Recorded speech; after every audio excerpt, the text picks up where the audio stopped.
Sleep training. Let's do it. Sleep is, it just takes on this whole new meaning when you become a parent. One of the things that I try and do if I'm working with a couple who are expecting a baby is I try and get them to have a conversation about sleep. I get them to really think about and reflect on how they're going to cope with little to no sleep. I think often in a couple, you have different thresholds with regards to what you can take in terms of sleep or no sleep. And nothing really prepares you for what particularly those like early weeks are like with a newborn in terms of sleep. I think it's really important to have the conversation beforehand, thinking about, right, well, how are we going to cope if mum is breastfeeding and therefore feeding through the night? How are we gonna do this? Are we gonna stay in the same room and we're gonna be in it together? Or are we going to do separate rooms and mum's going to go feed in the other room and then dad's going to take over in the morning, or whatever the case may be? Having those conversations before baby arrives, I feel, is much more helpful than having whispered, arguments over the cot at night, or mum getting increasingly enraged because whenever she's feeding, she's looking over and her partner is fast asleep and blissfully unaware of what's going on. So sleep becomes this very loaded concept. We actually had a rule in our house, which we put in place pretty soon after Scout was born, where neither one of us was ever allowed to say the phrase, "I am so tired," because it immediately then invites like this weird competitive slinging match of like, "Oh, well, you're tired. How many hours did you get?" Or, like, "Well, you're not breastfeeding, your nipples are useless," blah, blah, blah, blah. So we just banned that phrase because it was so triggering for both of us. Sleep postpartum is, it's a huge thing. And I think there's so many different ways that I can approach this topic. The first thing I want to say is that I am not going to sit here and tell you whether you should or should not sleep train. I work with mums postpartum. I'm a lactation consultant and I am a postpartum doula. Would never call myself a sleep consultant or a sleep specialist, but obviously conversations about sleep come into the work that I do. So it's something that I talk about a lot with mums. And there are different stages. Your sleep patterns, your sleep behaviors, your sleep routines are going to change throughout the course of your first year with your baby. And it's so tied into how you're feeding your baby. So it's natural that it comes up in conversation. So I'm not going to tell you, yes, you should, or no, you shouldn't. I'm going to tell you about my experience, what our first year looked like and what it looks like now that Scout is 5. And I'm going to give you my thoughts and how my thoughts have changed regarding the concept of sleep training. First of all, when we had Scout, we started off all in the same room, Callum and I in our bed together, Scout sleeping right next to us. And that probably lasted for a week or so, so every time she woke up, I would bring her to me to feed. And I started to get very, very lonely at night, and I would start to dread the night times because of that loneliness and that isolation and that feeling of sitting in the dark, going through so much alone and in silence, trying to keep quiet, trying not to wake up my partner. So we quickly changed that, actually, and I moved into the spare room so that I would spend the nights in there. And it meant that, if I had to, whenever I was waking up to feed Scout, I could turn the light on, I could listen to Harry Potter without worrying about it waking up my husband. And then in the early morning, he, having had a good night's sleep, would then come in and take her from me and give me a bit of a break. I found that worked really well. It's something that I recommend, particularly if you and your partner, have that discussion about how you're going to cope with sleep deprivation and okay, mum's feeding through the night, what are you going to do? I feel like that arrangement works really well if you have the ability to, create a separate sleeping space. Now, bear in mind, I really craved routine and schedule and everything in those first few weeks. I have anxiety. My postpartum anxiety was very, it was quite extreme. I also now know, because I had a late diagnosis, age 35, I know that I have ADHD, and that also, now looking back, explains a lot about how my brain was functioning or not functioning in those early weeks. So I was like, we're going to start sleep training. Like, I had it in my head that we were going to start sleep training as soon as possible. We'd actually gone and stayed with some friends before we were even pregnant who had a newborn. And when we went to stay with them, we hardly saw their baby. They had a nanny. He had been sleep trained from the day they got back from the hospital. So he slept from 7 p.m. until 7 a.m. every night. And I remember we like encountered this and we were like, oh my gosh, this is incredible. Like, this is amazing. I honestly think that it made my husband feel more positive about the idea of having children, because we were like, this is, how are you doing this? And I remember taking notes on what they had done and researching sleep consultants and infant sleep specialists and working out if we could have someone come and be with us from the day we came home from the hospital. I was so obsessed with creating structures and routine and having a plan. I was so obsessed with that. Anyway, fast forward now to actually having Scout. I had not realized how much exclusively breastfeeding was going to impact on my ability to have any kind of routine or structure, because it's really difficult. You can't, your day is not predictable when you're exclusively breastfeeding. Anyway, we got towards about 4 months and I had looked into sleep training and I did a course. There wasn't a huge amount of emphasis. The course did not really explain that much about what was going on developmentally with my, at the time, 4-month-old. I now know a lot more about that, but it basically was, over the course of a week, we were given various strategies to create bedtime routines and habits that would encourage our baby to soothe herself to sleep. And there was a lot of emphasis on self-soothing, that drowsy but awake phrase, not feeding to sleep, and then other little tools and strategies around creating this like really predictable routine at bedtime.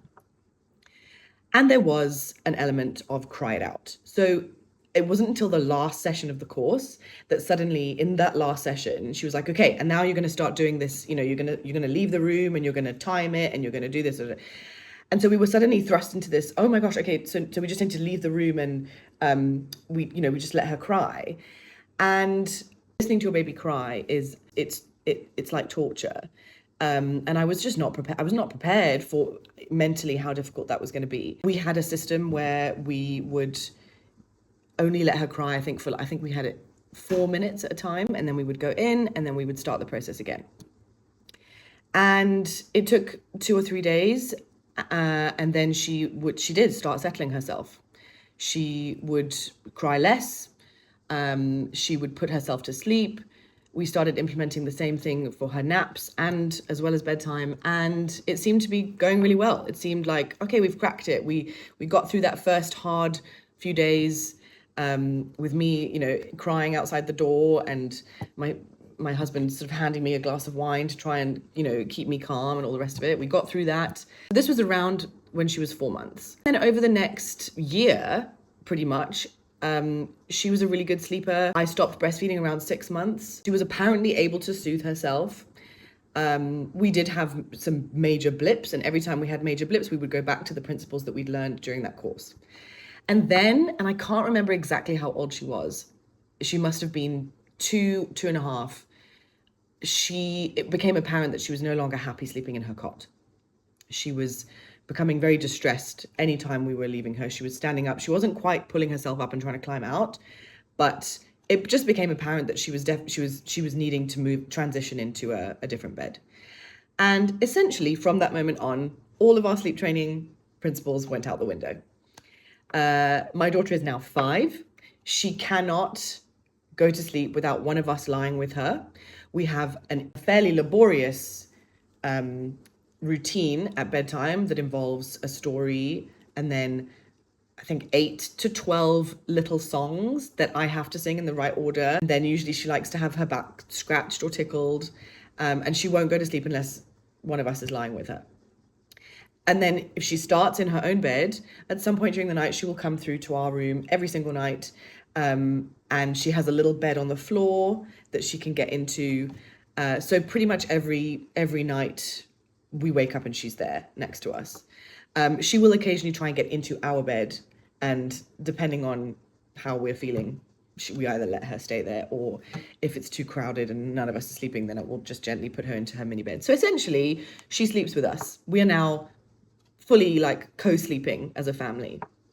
And I honestly wouldn't change it for anything. I wouldn't change it. When your child is old enough to be able to articulate, don't leave me, I want my mummy, I'm scared, it is very different. When a child is crying, it's distressing. When a child is articulating why they are crying, it's another whole level. And I just got to the point where I was like, I don't want to fight this. To be honest, I sleep better when she's close by. I know she sleeps better when she's closer to us.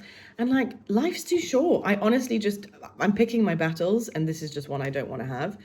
So my point about all that is that there's an element of like, all rivers lead to the ocean, and you can do whatever you want. You need to do whatever is going to work for you.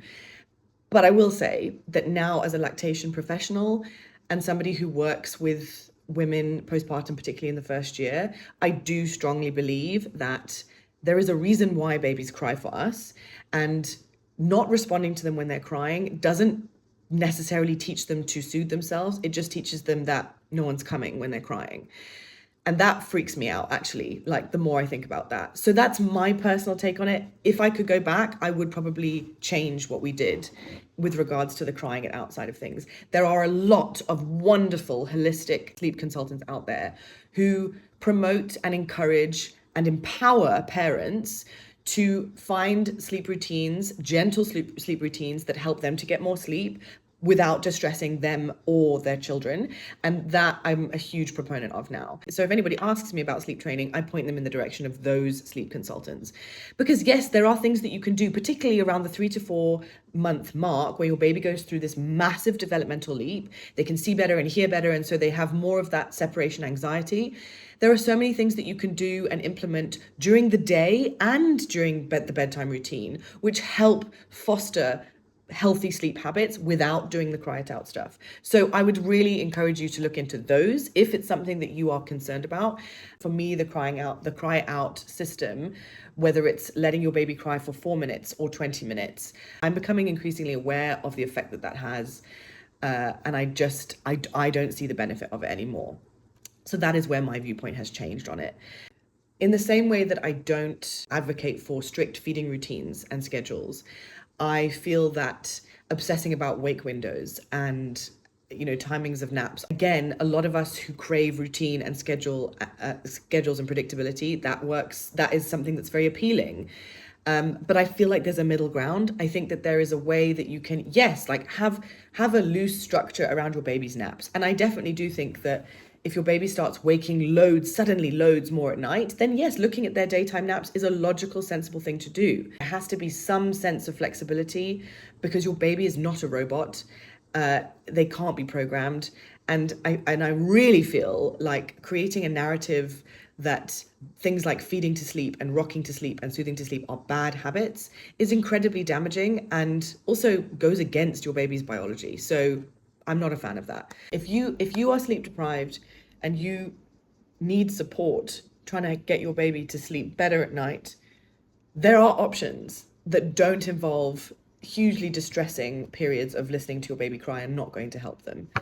So that's where I come down on the idea of sleep training. Do your research, find a sleep trainer who supports you and your baby to find better sleep habits without it being traumatic and distressing, because I just don't believe that it needs to be like that. Please know that if you are nursing your baby to sleep, if you are co-sleeping, if you are rocking your baby to sleep, if you're finding that your baby is needing to sleep on you predominantly, especially through the day, that is okay. You are not doing anything wrong. You are going with your baby's needs, and that is the best thing you could possibly be doing. See you tomorrow.